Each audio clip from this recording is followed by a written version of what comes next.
Friends, ఇప్పుడే అందిన వార్త. జగన్ పై దాడి కేసులో టీడీపీ టాప్ నాయకుడు అరెస్ట్. ఈ విషయాలన్నీ తెలుసుకునే ముందు వీడియోని పూర్తిగా చూడండి, అప్పుడే మీకు పూర్తిగా అర్థమవుతుంది. అదేవిధంగా చాలామంది సబ్స్క్రైబ్ చేసుకోకుండా వీడియోని చూస్తున్నారు. దయచేసి సబ్స్క్రైబ్ చేసుకోండి.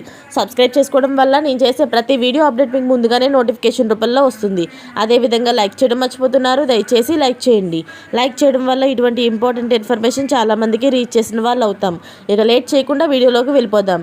ఏపీలో ఇప్పుడు రాళ్ళ రాజకీయం నడుస్తుంది. సీఎం జగన్పై గులకరాయితో దాడి జరిగిన తరువాత ఇదో రాజకీయ అంశంగా మారిపోయింది. అధికార విపక్షాల మధ్య పెద్ద ఫైటే నడుస్తుంది.